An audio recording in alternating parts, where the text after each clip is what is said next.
सोमपुर गांव में सोमू नाम का एक गरीब किसान अपनी पत्नी उर्मिला के साथ रहता था। सोमू और उर्मिला बहुत ही मेहनती और ईमानदार थे। पिछले 2 दिनों से लगातार बारिश हो रही थी। मुझे तो लगता है आज भी यह बारिश बंद नहीं होने वाली है। हाँ, ऐसा ही लग रहा है। बादलों को तो देखो कितने काले हैं। अगर ये बारिश बंद नहीं हुई तो हमारा ये मिट्टी का घर जल्दी ही गिर जाएगा। हमने कितनी मुश्किलों से सिर छुपाने के लिए घर बनाया था। तुम सही कह रही हो, लेकिन ऊपर वाले की जैसी मर्जी होगी वैसा ही होगा। हम उसकी मर्जी के आगे कुछ भी नहीं कर सकते। सोमू और उर्मिला रात भर एक छतरी लेकर अपने घर के बाहर बैठे रहते हैं, लेकिन बारिश तो मानो उनका घर ही गिराने आई थी। सुबह होते होते उन दोनों का मिट्टी का घर गिर जाता है। अब क्या करेंगे हम? कुछ भी समझ में नहीं आ रहा है। मेरा तो दिमाग ही काम नहीं कर रहा। इस तरह हिम्मत हारने से कुछ नहीं होगा, कुछ तो करना ही पड़ेगा। चलो हम दोनों अपने गांव के जादुई कुएं के पास चलते हैं। वो सबकी मदद करता है, हमारी भी जरूर करेगा। तुम सही कह रही हो। उस जादुई कुएं ने गांव में कितने ही लोगों की मदद की है। वह हमारी भी मदद जरूर करेगा। सोमपुर गांव में एक जादुई कुआं था। उस कुएं का पानी बहुत ही साफ और मीठा था। उस कुएं में बहुत सारे हीरे थे। जब भी कोई गांव वाला उस कुएं से अपनी परेशानी बताता तो वो कुआं एक हीरा निकालकर उस गांव वाले को दे देता और उनकी मदद करता। सोमू और उर्मिला कुएं के पास जाते हैं।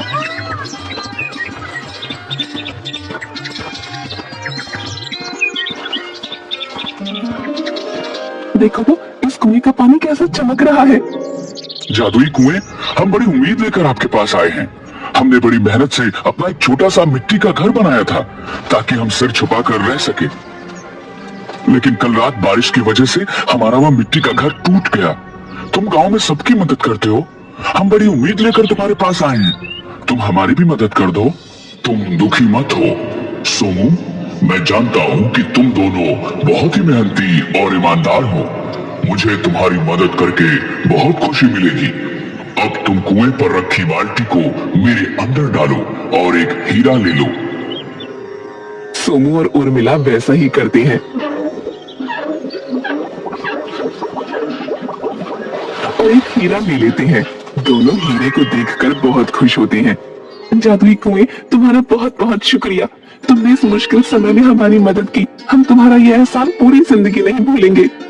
वो दोनों हीरा लेकर चल पड़ते हैं। गांव के लोगों की मदद करना कुएं को बहुत अच्छा लगता था और गांव वाले उस कुएं से बहुत प्यार करते थे। मैं सोच रहा हूँ कि इस हीरे को बेचने शहर चला जाऊं।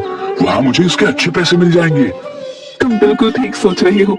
एक काम करो, शहर में तुम्हारे चाचा जी का बेटा रहता है ना, उसके घर चले जाओ। वो जरूर किसी अच्छी जगह पर इस हीरे का सौदा करवा देगा। मैं अभी निकल जाता हूँ ताकि कल सुबह तक हीरे का सौदा करके पैसे लेकर समय से वापस आ जाऊं। ठीक है, तुम अभी शहर के लिए निकल जाओ। सोमू शहर में रहने वाले अपने चचेरे भाई नंदू के घर जाता है।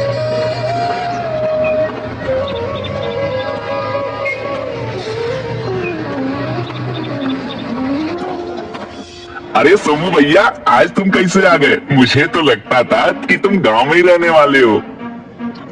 हाँ भाई, गांव तो मुझे बहुत पसंद है, लेकिन क्या बताऊं, इस बार बारिश की वजह से हमने जो घर बांधा था वह टूट गया। हम बड़ी मुश्किल में आ गए। मैंने तो तुमसे कितनी बार कहा कि मेरे साथ चलो, मैं तुम्हारी कहीं न कहीं नौकरी लगवा दूंगा, लेकिन ना जाने तुम्हें उस गांव से क्या लगाव है। वह सब बातें छोड़ दो। मैं तुम्हारे पास एक काम से आया हूँ। हाँ सोमू भैया, बोलिए, क्या बात है? सोमू अपने थैले में से हीरा निकालता है। मुझे इस हीरे का सौदा करना है। नंदू की आंखें चमक जाती हैं। भैया, आपके पास ये हीरा कहाँ से आया? सोमू नंदू को गांव के जादुई कुएं के बारे में बताता है। नंदू थोड़ा लालची किस्म का इंसान था और बिना मेहनत के पैसे कमाना चाहता था। जादुई कुएं की बात सुनकर नंदू के मन में लालच आ जाता है। ठीक है भैया, मैं इस हीरे को आपको बहुत अच्छा दाम दिलवा दूंगा। तुम्हारा बहुत एहसान होगा भाई।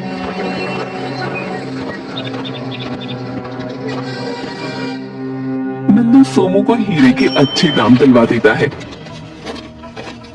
और सोमू गांव के लिए वापस निकल पड़ता है। सोमू को देखकर, आ गए तुम, हो गया हीरे का सौदा। हाँ, नंदू की वजह से हीरे के बहुत अच्छे दाम मिले मुझे। अब जल्दी से अपना घर बनवा लेते हैं। घर नहीं, पक्का घर बनवा लेते हैं। हीरे बेचकर जो पैसे मिले थे, सोमू उससे अपने लिए घर बनवाता है और बाकी के पैसों से वो अपने घर में ही एक छोटी सी दुकान खोल लेता है। सोमू खेतों में काम करता और उर्मिला दुकान संभालती। आज मैं खेतों से जल्दी वापस आ जाऊंगा और फिर हम जल्दी दुकान बंद करके जादुई कुएं को धन्यवाद बोलने चलेंगे। अगर जादुई कुएं ने समय पर हमारी मदद नहीं की होती तो न जाने हमारा क्या होता। वह जादुई कुआं गांव वालों के लिए वरदान है। वह हमेशा सबकी मदद करता है। तभी तो गांव के लोग भी कुएं को इतना प्यार करते हैं, उसका इतना ध्यान रखते हैं। घर के बाहर से किसी की आवाज आती है। सोमू भैया, सोमू भैया, कहाँ हैं आप? अरे नंदू, आओ आओ, कैसे हो भाई? बस भैया सब ठीक है, सोचा आपसे और भाभी से मिल लेता हूँ। बहुत अच्छा किया नंदू भैया, हमने तो आपको कितनी बार बुलाया। हाँ भाभी, क्या करूं, समय नहीं मिलता, लेकिन इस बार सोमू भैया से मिलकर सोच ही लिया था कि गांव जाकर आऊंगा। नंदू, तुम्हारे साथ ये कौन है? भैया, ये मेरा बहुत अच्छा मित्र कुणाल है। ये शहर में ही मेरे साथ नौकरी करता है। फिर तो ये हमारे लिए तुम्हारे जैसा ही हुआ। जी भैया, आपने बिल्कुल सही कहा। अरे तुम लोग बैठकर बातें करो, मैं कुछ खाने को लाती हूँ। उर्मिला सबके लिए चाय नाश्ता लेकर आती है और वो तीनों बैठकर बातें कर रही होती हैं। सोमू भैया, हीरे का सौदा करने के बाद आपकी स्थिति तो काफी सुधर गई लगती है। हाँ भाई, ये सब हमारे जादुई कुएं और तुम्हारी वजह से हुआ है। नहीं भैया, जादुई कुएं ने आपको हीरा नहीं दिया होता तो मैं क्या कर सकता था। हाँ भाई, वो जादुई कुआं तो हमारे गांव के लिए वरदान है। वह हमेशा सबकी मदद करता है। जादुई कुआं? आप लोग ये क्या बातें कर रहे हैं? मुझे कुछ समझ नहीं आ रहा। हाँ दोस्त, इस गांव में एक जादुई कुआं है जिसमें बहुत सारे हीरे हैं। अगर कोई गांव वाला अपनी परेशानी लेकर कुएं के पास जाता है तो वह कुआं उसकी मदद के लिए एक हीरा निकाल कर देता है। यह क्या बकवास कर रहे हो तुम? मैं नहीं मानता इन बातों को। मैं सही कह रहा हूँ दोस्त, यकीन नहीं हो तो सोमू भैया से पूछ लो। हाँ कुणाल, नंदू सही कह रहा है। वह कुआं हमारे गांव के लिए वरदान है। वह हमेशा हम गांव वालों की मदद करता आया है। ये सब अंधविश्वास मैं नहीं मानता। भैया, क्या आप हमें वह कुआं दिखा सकते हैं? क्योंकि मुझे नहीं लगता कि कुणाल बिना कुएं को देखे हमारी बात पर यकीन करेगा। भोला सोमू नंदू और कुणाल की बातों में आ जाता है और उन्हें लेकर वो जादुई कुएं के पास जाता है।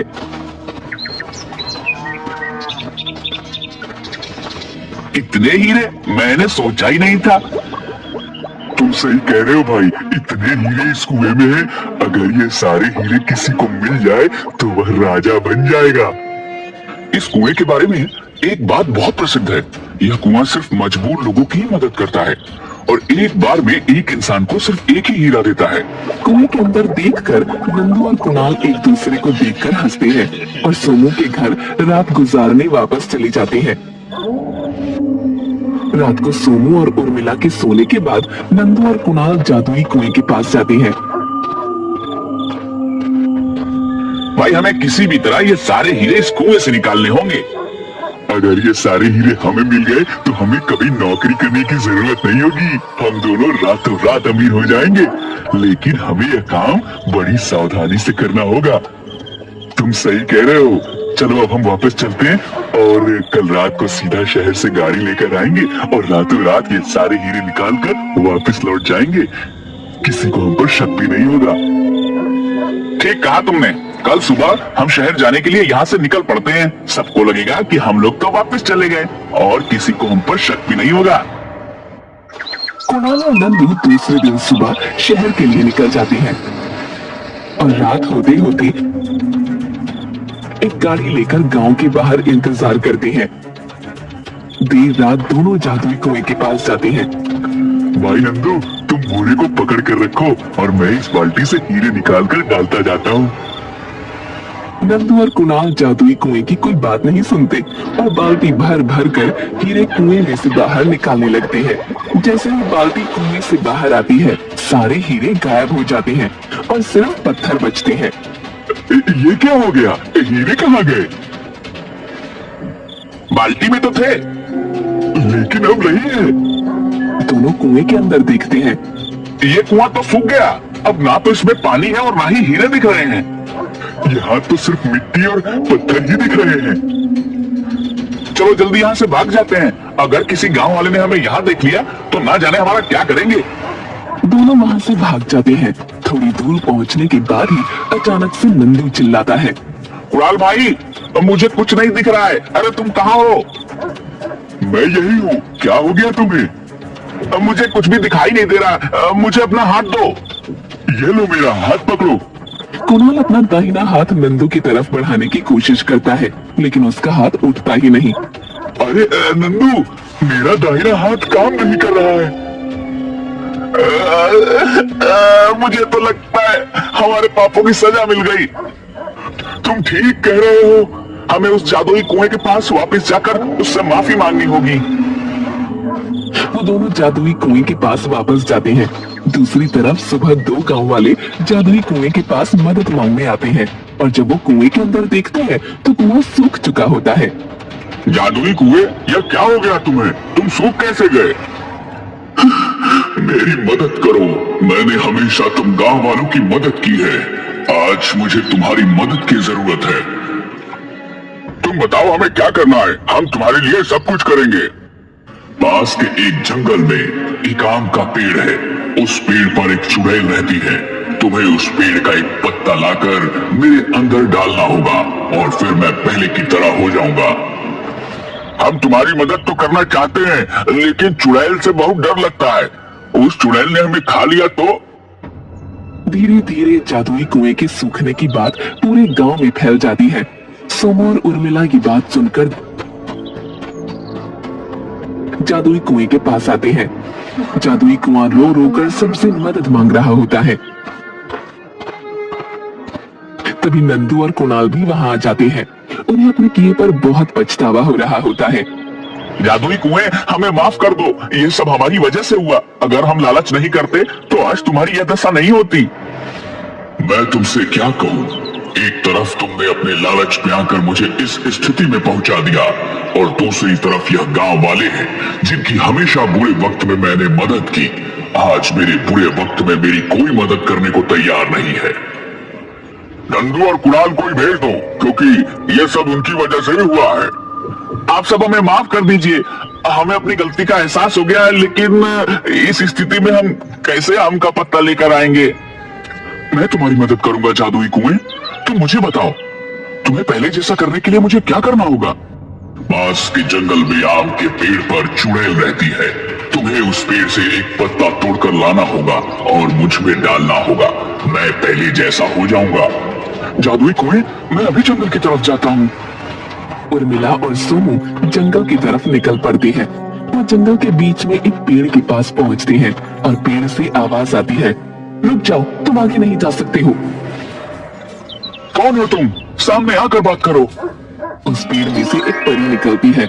मुझे पता है तुम दोनों जादुई कुएं के लिए आम का पत्ता लेने जा रही हो, लेकिन उसे तोड़ना मुश्किल है, क्योंकि उस पेड़ पर एक चुड़ैल रहती है जो पेड़ को छूने से पहले ही तुम्हें खा लेगी।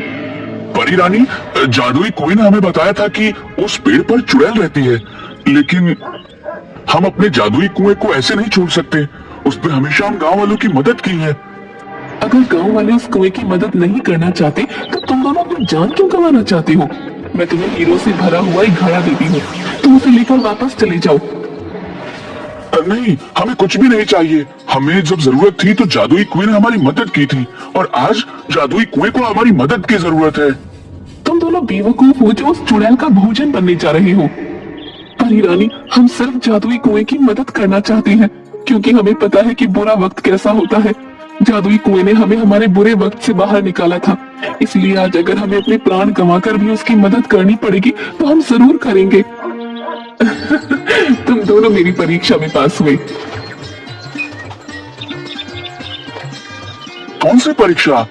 मैं तो तुम दोनों की परीक्षा ले रही थी। क्या तुम दोनों घड़ा भर के हीरे लेकर वापस जाते हो, या सच्चे दिल से जादुई कुएं की मदद करना चाहते हो? तुम दोनों बहुत नेक दिल हो। तुम मेरी ये जादुई छड़ी ले जाओ। आम के पेड़ के पास पहुंचकर इस छड़ी से 7 बार गोल गोल घुमाना। इसके जादू से कुछ समय के लिए वो चुड़ैल सो जाएगी और तुम दोनों जल्दी से आम का पत्ता लेकर वापस आ जाना। सोमू और उर्मिला परी की जादुई छड़ी लेकर आम के पेड़ के पास पहुंच जाते हैं और जैसा परी ने कहा था वैसा करते हैं। जल्दी से आम का एक पत्ता लेकर वो वहां से वापस परी के पास आ जाते हैं। परी रानी, आपका बहुत बहुत शुक्रिया, आपने हमारी मदद की। यह लीजिए आपकी जादुई छड़ी।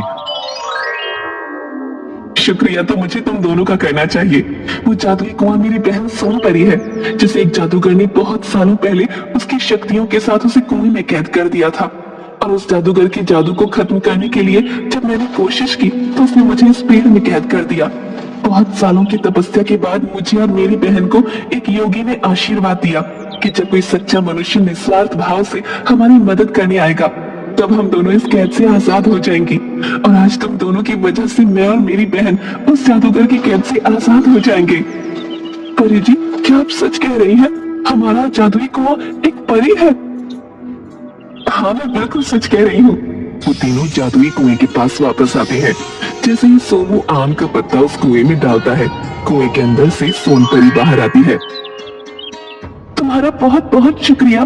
तुम दोनों के निस्वार्थ भाव की वजह से आज मैं और मेरी बहन उस जादूगर के जादू से मुक्त हो गई है। अब हम अपने परीलोक वापस जा सकते हैं। शुक्रिया तो आपका है, जो आपने इतने सालों तक इस कुएं में कैद रहने के बाद भी अपना स्वभाव नहीं बदला और हमेशा दूसरों की मदद की। मदद तो मैंने इस गांव में सबकी की, लेकिन आज जब मुझे मदद की जरूरत थी तो सबने अपना मुंह फेर लिया। मैं तुम दोनों का एहसान कभी नहीं भूलूंगी। और मैं नंदू और कुणाल को भी माफ करती हूँ। उन्होंने जो किया उसकी सजा उन्हें मिल गई है। नंदू, कुणाल और गांव वाले अपने किए पर बहुत शर्मिंदा होते हैं और सोन परी से माफी मांगते हैं। सोन परी और उसकी बहन परी लोग वापस चले जाते हैं और जाते जाते वो दोनों सोमू और उर्मिला के घर में हीरों से भरा हुआ एक घड़ा रख देते हैं।